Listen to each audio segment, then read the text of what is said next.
Hola, buenos días. Soy Guido Monteverde y soy director actuarial para América Latina de Primary Solutions.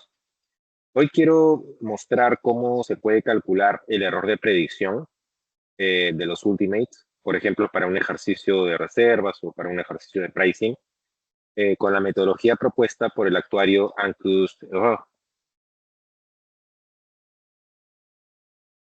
Seguramente cuando eh, pensamos en un error de predicción, sobre todo si utilizamos el método de chain leader como modelo subyacente a nuestros datos, pensamos en el error de MAC, ¿no? En primer lugar, y sobre todo si queremos calcular la volatilidad última.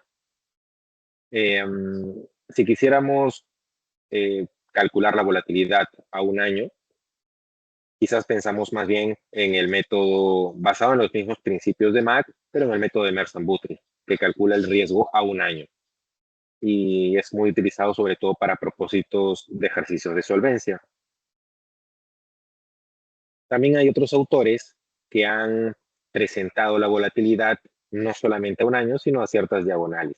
Bueno, el actuario Ancus propuso mediante otras aproximaciones una fórmula que generaliza el error de predicción no solamente para el riesgo último, sino también para el riesgo a un año o a muchos años o a muchos periodos. El triángulo podría ser no necesariamente anual, pero no solo eso, sino que también nos permite rezagar el cálculo de la volatilidad ciertos periodos. Si miramos la diapositiva, en el primer triángulo, MAC calcula la volatilidad de todo el área celeste, es decir, de toda la proyección de nuestros últimos. En el caso de Merson-Buttrich, se ve en el gráfico que solamente calcula la volatilidad del área celeste, que es un periodo. En el caso de Deers, calcula la volatilidad de muchos periodos proyectados. Y en el caso de Röhr, fíjense que el área celeste no está a partir de la diagonal, de la última diagonal observada, sino hay un espacio en blanco. Este espacio en blanco, que le vamos a llamar el número de periodos K, es el rezago que Röhr incorpora para recién calcular la volatilidad en el área celeste. O sea, vamos a calcular la volatilidad luego de K años para L años de proyección. ¿De acuerdo? ¿Y cómo propone esta fórmula Röhr? Pues eso es lo mejor de todo porque es un cálculo bastante sencillo. Podemos ver que en principio es una raíz cuadrada de una multiplicación. Es decir, tenemos una variable C y tenemos una variable que es la sumatoria de algo. Esta variable C son los ultimates, pero no los ultimates, sino la suma de cada una de las ocurrencias en nuestro vector de ultimate. Y esta sumatoria lo que nos dice es que vamos a sumar varios elementos o varias cajitas. ¿Qué es lo que tiene cada cajita? Cada cajita tiene una multiplicación de, de esta variable ρ y de esta diferencia que está aquí en función de unas Q. Vamos a ver qué significa eso. Entonces, C es la sumatoria de los ultimates. Rho, aquí le vamos a llamar patrón de flujo de riesgo. Así como existe un patrón de pagos, ¿no? Un patrón de liquidación de reservas. Bueno, aquí vamos a encontrar un patrón de flujo de riesgo. Quizás para entenderlo de manera intuitiva podríamos decir que es cómo se va liquidando el riesgo a lo largo de los periodos de desarrollo. ¿Y qué son estas Q? Estas Q son factores de influencia de los últimos. Y también vamos a ver cómo se calcula. ¿De acuerdo? Entonces, necesitamos calcular cada cajita o cada elemento por periodo de desarrollo. Si nuestro triángulo es un triángulo de 10 por 10, entonces necesitaremos sumar 10 elementos. Y en cada uno de esos 10 elementos vamos a encontrar una multiplicación de un ρ y de esta diferencia que está aquí. Este ρ está en función del periodo de desarrollo y esta Q, fíjense que tiene acá un subíndice D menos K y al otro lado D menos L. Esto significa la posición del factor de influencia que queremos obtener en nuestro cálculo. Quizás aquí en la diapositiva todavía parece un poco confuso, pero cuando vayamos a ver el Excel, vamos a ver que es un cálculo bastante sencillo y directo también, en comparación de Mac y en comparación de Mersan Butler. Ok, entonces, lo que necesitamos es parametrizar justamente esta fórmula general para poder obtener, si quisiéramos, por ejemplo, aproximar el error de Mac o obtener el mismo resultado que en Mac, pero con la fórmula de error, tendríamos que asumir que K es igual a 0. ¿Por qué? Porque no tengo rezago. Yo quiero la volatilidad desde hoy hasta el final. Se dan cuenta que no hay ningún área en blanco eh, que tengo que rezagar. Es desde la primera proyección hasta el final. Entonces, K, como no hay rezago, K es 0. Y L, el número de periodos en donde quiero capturar la volatilidad, como es de todas las diagonales proyectadas, entonces será D, o sea, el tamaño del triángulo. En el caso de Mersan-Butry, K también va a ser 0 porque quiero la volatilidad a partir de hoy, o sea, no hay rezago. Pero L va a ser 1 de un periodo, ¿sí? Porque Mersan-Butry calcula la volatilidad de la primera diagonal proyectada, entonces sería 1. Ahora, te va a preguntar, ¿quieres rezagar periodos? Si quieres rezagar, ¿cuántos periodos? Ah, K periodos, perfecto. ¿Y cuántos periodos o a cuántos periodos le quieres calcular la volatilidad? A L periodos, ¿de acuerdo? Entonces, si yo quisiera rezagar 3 periodos y calcular la volatilidad a un año, sería K igual a 3 y L igual a 1. Ok, ahora vamos a ver cómo se calcula el RO y los Q, ya que ya sabemos que K y L nos va a ayudar a obtener el orden o la posición de estos Q. Primero, bueno, acá otra vez muestro la fórmula general, donde se la suma de los ultimates, el RO, los patrones del flujo de riesgo, y las Q, influencia de los ultimates. ¿Cómo calculamos RO? Pues como es por cada periodo de desarrollo, vamos a obtener una medida de error por cada desarrollo entre el factor de desarrollo y vamos a multiplicarlo o ponderarlo por la productoria, ¿sí? De los factores de desarrollo, pero a partir de un periodo de desarrollo después. Es decir, si estamos en el periodo de desarrollo 2, entonces la productoria será de 3 hasta el final. Y este sigma, que es una medida de error, es la misma medida de error que tiene Mac. Es una simple diferencia de factores de desarrollo promedio e incrementales cuadráticos con alguna ponderación. ¿Cómo calculamos Q, perdón, que es la influencia de los ultimates? Acá tenemos la formulita y lo que nos está diciendo es que vamos a sumar desde el periodo más reciente hasta el periodo más antiguo, ¿sí? Y lo vamos a dividir entre la suma de todos los ultimates. ¿Cómo hacemos esto?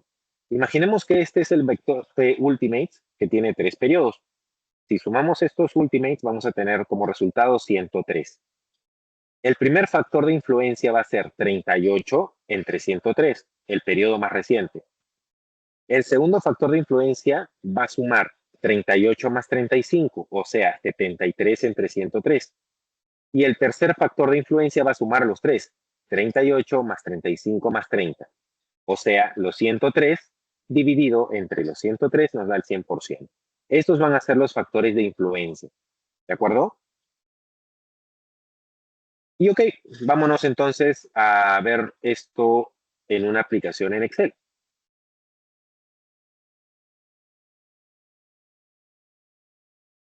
Estos son los datos de nuestro triángulo y son datos de siniestros acumulados.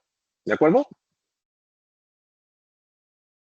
Ok, entonces, nada raro para el auditorio. Tenemos entonces un triángulo acumulado de siniestros. Aquí vamos a obtener sus factores de desarrollo. Ok, hemos hecho aquí un cálculo auxiliar. Estos son los factores de desarrollo de esta columna versus esta columna. Este es el factor de desarrollo de esta columna versus esta columna y así sucesivamente. Aquí vamos a calcular el sigma o la medida de error, ¿de acuerdo? Entonces, esto básicamente es una diferencia cuadrática entre el error o el factor de desarrollo incremental y un factor de desarrollo o el factor de desarrollo individual y el factor de desarrollo promedio.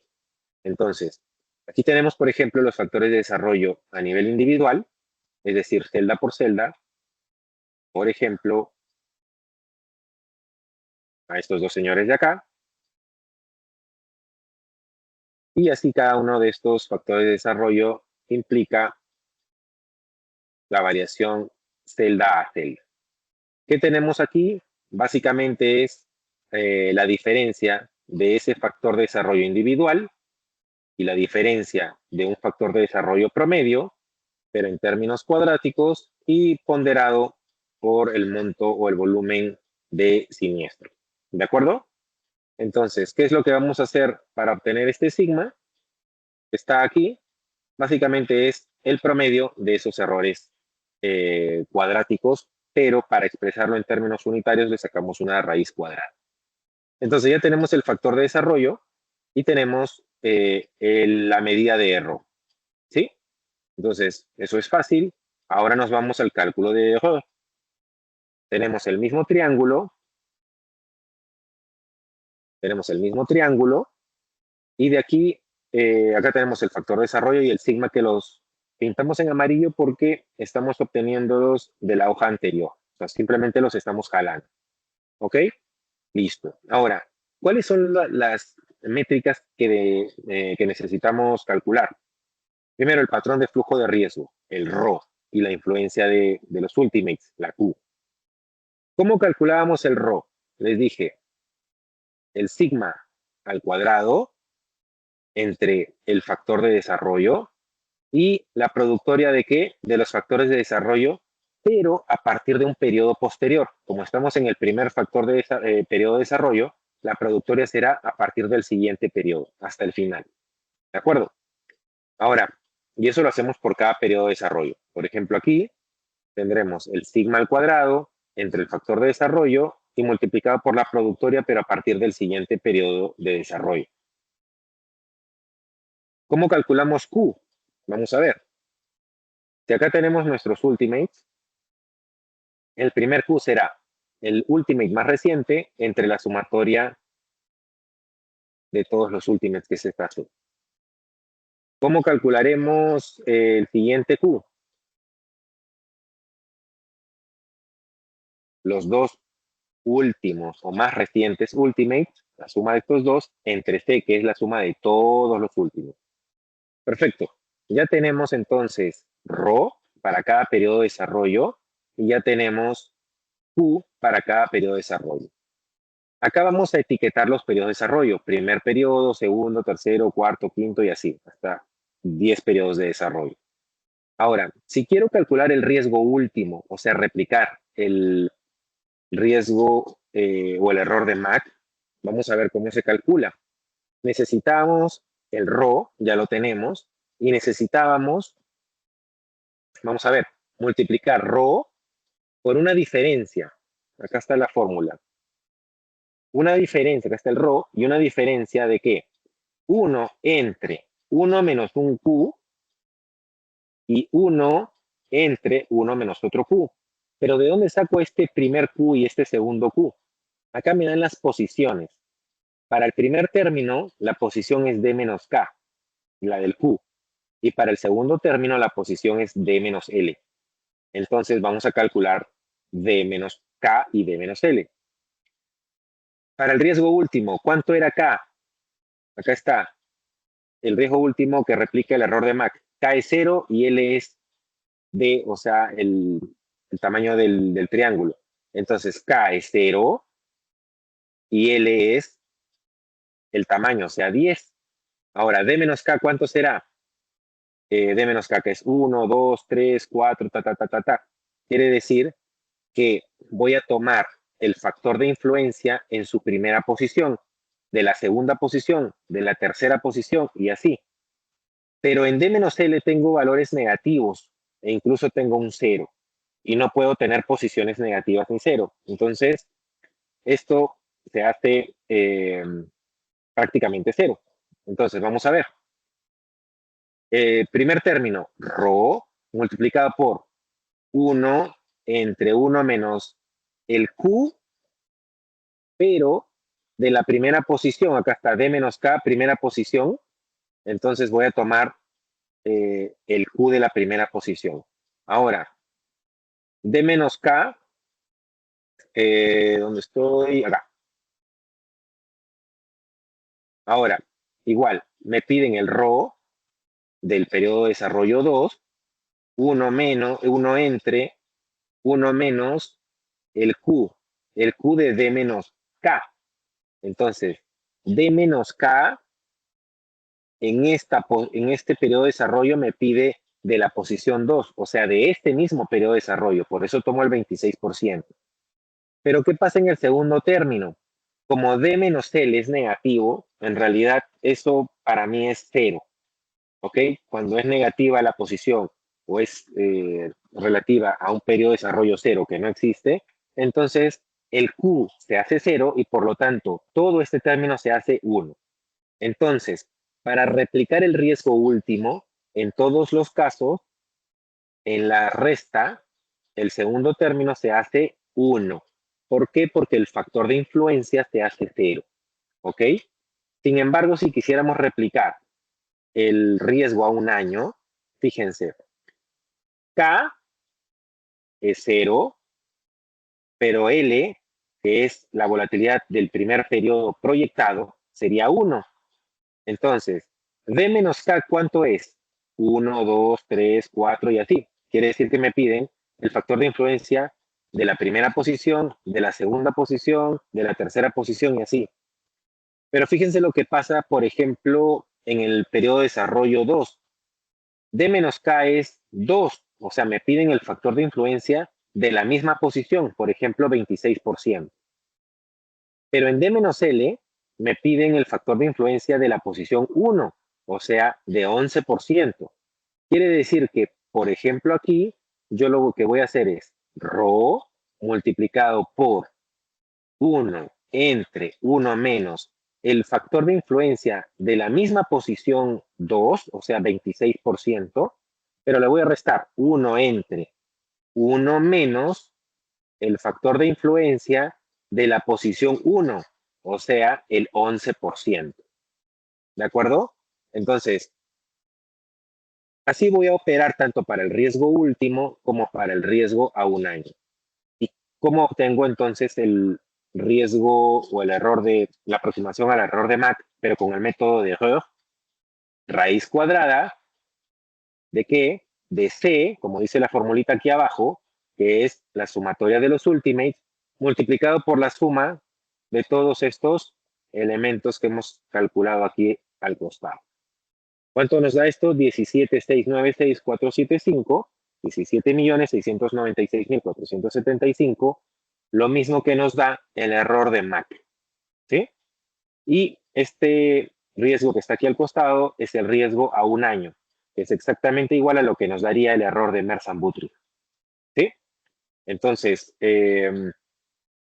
con esto quería mostrar cómo con el método de Röhr podemos obtener el error de Mach o la volatilidad última, el error de Merz-Butrich o volatilidad a un año y cualquier otra volatilidad de las diagonales de un triángulo de manera muy sencilla, muy directa, a través de los patrones de flujo de riesgo y de las influencias de los ultimates. Muchas gracias y hasta la próxima.